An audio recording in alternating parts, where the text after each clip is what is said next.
Значи постојат стандарди за тоа што е интегритет на изборниот процес, не треба ние да измислуваме нови стандарди, туку да гледаме ако можеме да ги примениме тие стандарди, и тоа подразбира прво законитост на изборниот процес, законитост во смисла на правна сигурност во изборниот процес, второ фер и демократски избори. Фер избори значи ова што Бесим го кажа, да може некој што е опозиција да има реални шанси да дојде, не нужно да дојде на власт, ама да има менливост на власта, значи да немаме изборна автократија, какво што има во Европа, во повеќе држави денеска и во рамки на Европската унија и надвор од Европската унија. Конечно, потоа да бидат демократски изборите, тоа значи демократски изборите е партиципативноста на граѓаните во изборниот процес и граѓаните може слободно да ја искажат својата волја без притисок или без притисок кој што навистина реално ја загрозува го загрозува целиот изборен процес. Притисоци секогаш постојат, меѓутоа има притисоци кои што, ајде да кажеме, до некаде се прифатливи и притисоци кои што навистина прават изборите да бидат недемократски. И конечно граѓаните треба да веруваат во целиот изборен процес и тоа се гледа на истражување на јавно мислење, дали граѓаните имаат доверба во целокупниот процес, не само во резултатот на изборите, туку во целокупниот процес или немаат. Од ова што го наведав, јас би се осврнал само на неколку прашања кои што се битни, кои ги видовме сега на овие локални избори. Мислам дека не се разви поширока дебата во однос на интегритетот на изборниот процес поради две причини. Прво, затоа што се случуваа хаотични ситуации непосредно пред да започнат изборите, и тука мислам на ситуацијата околу изборниот законник. И втора работа, затоа што имаме политичка слабост на опозицијата, која што немаше, прво е поделена норма и немаше сила да ги покрене овие прашања и да го до некаде спори интегритетот на целокупниот изборен процес. Уште еднаш ќе нагласам, не да ги спори резултатите, веројатно дека од тој аспект ќе имаме формално избори кои ја одразуваат волјата на граѓаните на денот на гласањето. Не, во тоа може би ќе има некои инциденти, гледаме, бидејќи има тензична кампања, во не се сомневам дека во целина процесите, резултатите од изборите ќе одразуваат таа волја на денот на изборите, но прашање е колку тие избори, односно колку целокупниот процес има интегритет. Прво, во однос на изборниот законник. Изборниот законник кој што го имаме денеска ја одразува ситуацијата во време на пржинските преговори. Че тоа е тогаш пишуван, измените на изборниот законник се пишувани тогаш и буквално тогаш е само нормирана онаа фактичка ситуација која што постоеше и во собранието, но и надвор од собранието, значи односот на силите. И сите тие почнувајќи од пржинската влада, па продолжувајќи со ова со рекламирањето, колку иде за партии од власта, и тоа наведено две партии од власта, две партии од опозиција, што тогаш таква беше ситуацијата и тие норми не се правени со намера да траат, туку само да ја легализираат постојната фактичка ситуација. Меѓутоа, од тогаш поминаа многу години и за жал не се собра сила, односно наша политичка волја, таа ситуација се промени преку носење на потполно нов изборен законник, кој што ќе овозможи прво правна сигурност на самите избори и нормално фер и демократски избори. Зошто велам правна сигурност? Сега видовме во оваа ситуација со локалните избори што се случи. Значи имавме одлука на Уставниот суд со кој што се укина нормата која предвидуваше за независните листи собират минимум 1% поддршка од гласачите да можат во одредена општина да бидат кандидати, и парламентот не успеа да донесе соодветна норма која што ќе ја замени оваа норма и ќе овозможи правна сигурност за независните кандидати. Зошто тоа се случи? Поради политички калкулации од инат. Најпросто кажано, од инат беше целиот тој процес блокиран. Прво и калкулација имаше од сите страни. Значи немаше тука никој, немаше чиста страна. Сега на крајот сепак имаше еден предлог, прво тој беше фарса, наместо 1% да биде 0,9, бидејќи тоа се значи препораката беше, особено тоа се однесува Скопје и скопските општини, да се направи достапни кандидатурата да бидат до независните. Еден постои на вистина висок праг, не е во малите општини, на вистина не, меѓутоа во Скопје и во скопските општини прилично висок праг, па имаше 0,9, па после нешто што беше оценето како релативно фер 0,5%, ама па тоа беше блокирано и мислам дека и предлагачите и тие што блокираа знаеа однапред дека тоа ќе биде блокирано. И во оваа ситуација во која што на државната изборна комисија и се стави улога на законодавец.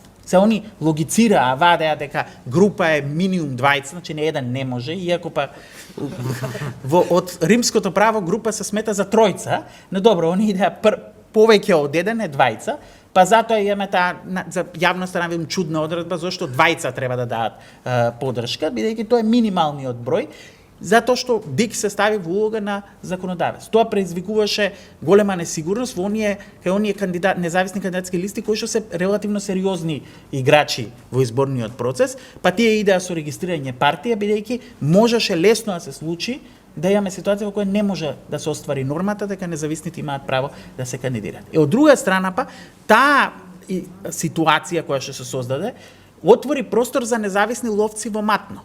И сега, ако гледаме ние по број на независни кандидатури, ние немаме повеќе независни кандидатури од 2021, но имаме многу несериозни независни кандидатури, а да ова потраеше уште еден месец, еве гарантирам дека пола Македонија ќе беа независни. Зошто? Заради пари, од лукративни причини. Бидејќи после изборите, колку и 100-200 гласа освоите, ќе добиете по глас пари. Значи, од чисто лукративни причини, и добро ќе имаше и, да речеме, екзибиционисти кои што ќе се зафркаваа на некој начин, ќе тестира системот и ќе се кандидира колку да видат. Не е лошо, но го нарушува интегритетот на изборна, бидејќи кога имате безброј кандидати, во таа ситуација правите забуна во главите на гласачите и премногу се фрагментира. Значи, добро е да има повеќе играчи, ама па и тоа некоја разумна граница има да не се случуваат фарсични ситуации на крајот во однос на самиот изборен процес.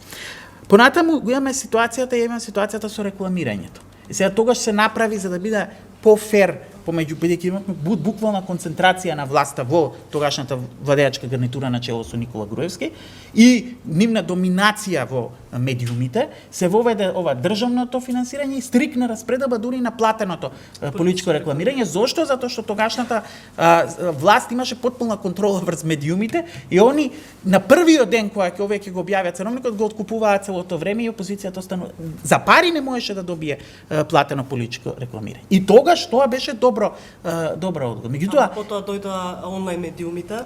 Прво дојдоа онлайн медиумите. Тоа е еден аспект, но се појавија и други играчи на политичката сцена. И сега независно од тоа дали ни се допаѓаат политички или не се допаѓаат, ви имате апсурдна ситуација во која што изборниот законник препознава две партии во власта, две партии во опозицијата и партии кои што на последните парламентарни избори освоиле пратеници, но немаат пратеничка група.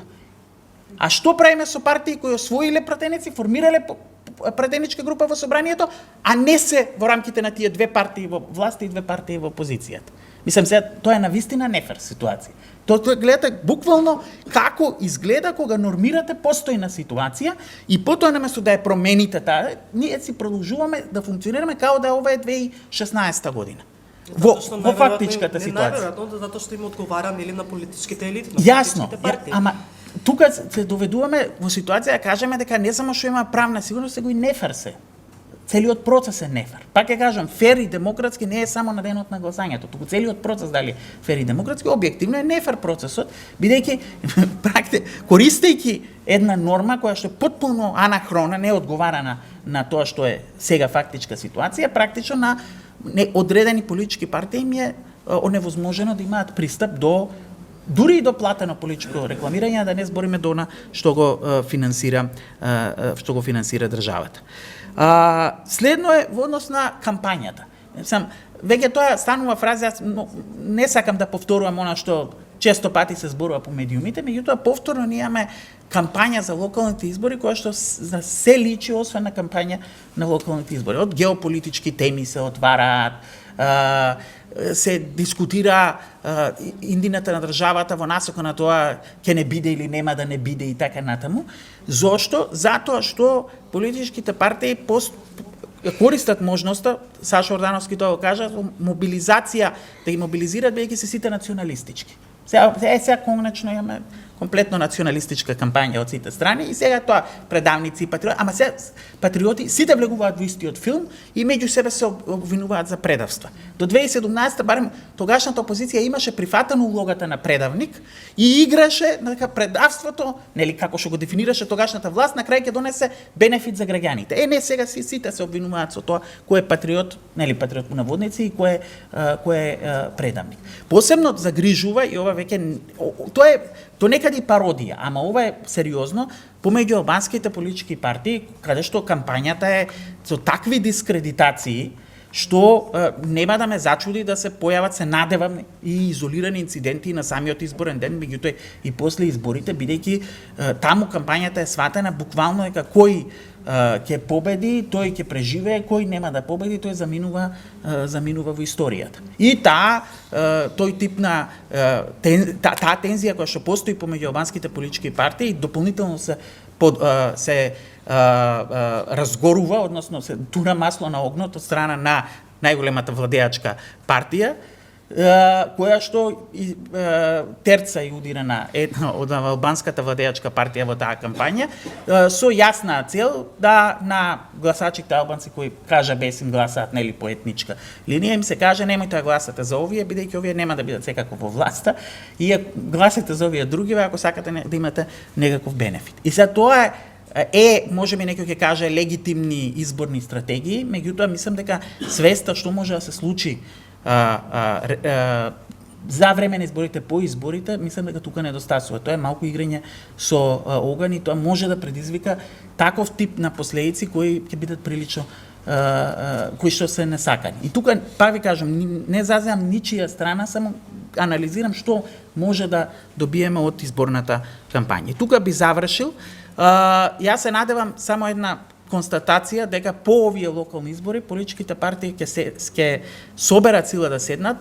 Тој процес кој започна со таа работна група Министерство за правда за носење на нов изборен законник, ќе се донесе нов изборен законник кој од една страна ќе рефлектира постојната состојба, но и ќе има малку визионерство за тоа како може да се развиваат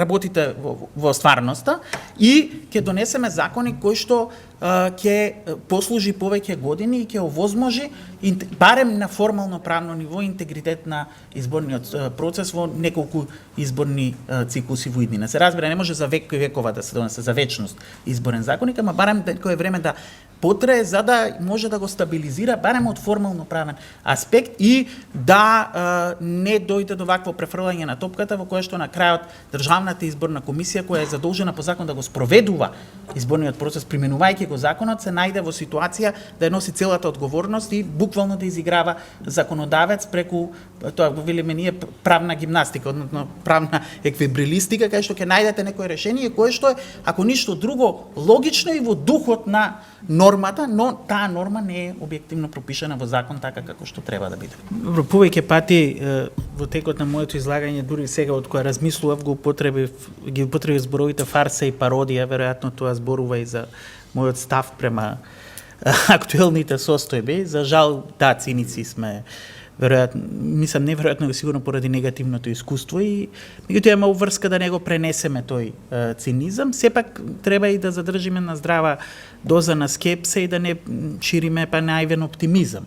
Сега конкретно во однос на отварањето на процесот за влез на нови играчи, тоа е апсолутно битно за демократијата да биде жива. Иако јас традиционално има малку поконзервативен однос во однос на нови играчи и сметам дека за стабилен развој треба да има и стабилен партиски систем, центар-лево, центар-десно, можеби нешто подесно и полево како споредни играчи и дека таква една комбинација барем до пред некое време беше гаранција за постабилен демократски развој, меѓутоа точно е, младите луѓе едноставно не ги интересира таквиот систем и таквиот тип на стабилност, така што тој мој условно кажано конзервативизам е навистина веќе анахрон, не е само конзервативизам, тука е анахрон во ставовите. И сега треба да размислуваме конкретно кога кои промени треба да се направат и каде може да влезат нови играчи. Бесим добро кажа, најмногу нови играчи може да влезат на локално ниво. Меѓутоа за да овозможиме влез на нови играчи на локално ниво, не е потребно само да направиме реформи на изборното законодавство, но се нов изборен закон кој што ќе рефлектира сега ова не само состојбата, туку и желбата, тенденцијата, значи политиката ќе ја рефлектира, односно политиката како полиси ќе ја рефлектира, туку ние треба да го завршиме процесот на децентрализација. Зошто? Затоа што незавршениот процес на децентрализација, особено незавршениот процес на финансиската децентрализација на големите партии, и тоа го видовме и тоа го гледаме и сега во кампањата и претходно 2017, па кога дојде до промена на власта, па веднаш потоа имаше локални избори, им дава можност да праќаат порака единство меѓу централната и локалната власт, ако сакате вашата општина да биде успешна. И дали е тоа лага? Не е лага, тоа е вистина. Ако немате единство меѓу централната и локалната власт, најдобар човек да имате за градоначалник, тој многу малку ќе може да реализира поради зависноста, незавршениот процес на децентрализација. Тој кај нас процес објективно престана. Никој веќе не зборува за тој процес. Мислам, дојдовме до еден момент и кога дојде фискалната децентрализација и финансиската самоодрживост на општините, ние се соочивме во ситуација каде што голем број од општините ја молеа централната власт да им ги исплати долговите. Тоа во неколку наврати во минатото се случи и на тој начин па централната власт, која и да е централна власт, на некој начин ги затвори устите на општините и тој процес затоа не може да се одвива. Така што ако сакаме вистина на локалните избори ваква да има 50% да бидат независни, 2/3 не бидат независни, мора да има и некаква одрживост на тие општини. И тоа како во однос на ингеренциите, така и во однос на финансирањето на тие ингеренции. И последно ова што ме прашавте во однос на младите, интересот за учество на изборите, што и да направите, не може радикално да се промени, меѓутоа да се потрудиме па радикално да не се намали. Радикално да се зголеми, радикално да не се намали, бидејќи ако падне излезноста под некој процент, тогаш веќе имаме проблем со тоа колку е легитимен. Тој може формално правно да биде законит изборен процес, но колку е тој легитимен изборен процес. Иако ако гледате во однос на партиципативноста кај нас, која не е резултат на некоја висока демократска свест, туку повеќе на партиската мобилизација, ние имаме се уште добра излезност на изборите, особено имајќи предвид дека избирачкиот список не ја одразува фактичката ситуација. Не викам дека е незаконит, тој е законит избирачкиот список, меѓутоа ние имаме многу луѓе кои што се одселени од државата, немаат одјавено живеалиште во државата и се уште имаат право да фигурираат на избирачкиот список. Зошто не е одјавено? Тоа треба или тоа е законска врска сами да го правите, или треба да го прави Министерството на внатрешни работи. Меѓутоа во таква една ситуација, ако кој било министр да се обиде овие луѓе да ги одјави и да им остане само државјанството, ќе не е проблем, револуција ќе предизвика.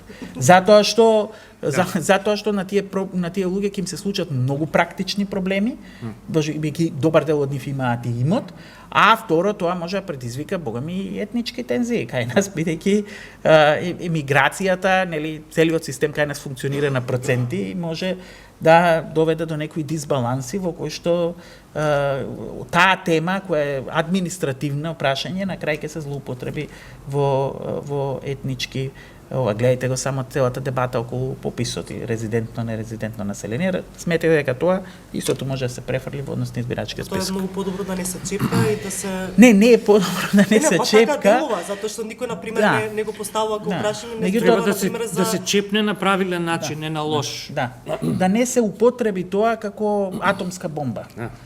Може да се употреби, нели, под превезот на легално, легитимно, може на крај да има ефект на атомска бомба, да го урнете цел систем. Тој така фрагилен. За сега подобро е да не се по-скромни чекори.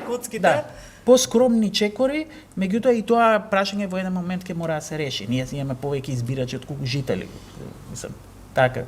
Тоа е ситуацијата и бројот на жители е прашање дали е тој кој што е, затоа што имаме луѓе кои 6 месеци се надвор, 6 месеци се во државата и сега кажат сосема легитимно во услови глобализација, мобилност и така натаму. И не викам дека е нелегитимно, меѓутоа прашањето е како тие луѓе живеат 6 месеци тука, 6 месеци надвор, 6 месеци економската активност им е надвор и тука само ги носат парите, евентуално само ги ама тука не се економски активни. Така што од аспект на социоекономскиот развој тие луѓе освен што трошат пари, немаат никаква додадена вредност. Не даваат додадена вредност во однос на системот, ама веќе тоа е друга дискусија. Може многу препораки сега конкретни да се кажат, меѓутоа мислам дека и природата на овој панел и на конференцијата е друга.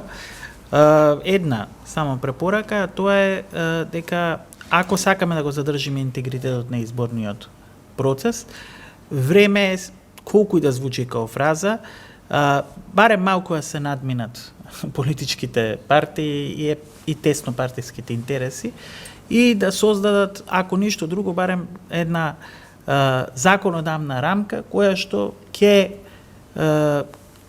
гарантира, односно барем формално правно ќе гарантира фер, демократски, слободни избори.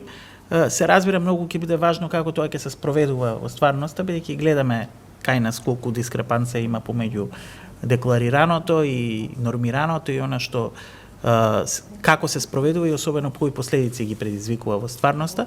Меѓутоа па без тоа ние не можеме да очекуваме дека ќе имаме изборен процес со демократски интегритет. И тоа е нужно, не велам дека е доволно, јас за тоа зборував и затоа и во таа насока се однесува препораката, бидејќи може многу лесно да дојдеме во ситуација кога луѓето ќе престанат да веруваат во изборите и кога изборите ќе станат фарса. Не сме во таа ситуација, но мораме да гледаме малку понапред и мајки го во предвид дека се зборуваше за генерација Z и така натаму, сите тенденции кои што постојат, барем да се обидеме да спречиме цинизмот да превлада и целиот демократски процес кој почнува и завршува со изборите да се претвори во фарса, бидејќи потоа поправањето на штетите ќе ни одземе и многу повеќе време и многу повеќе ресурси.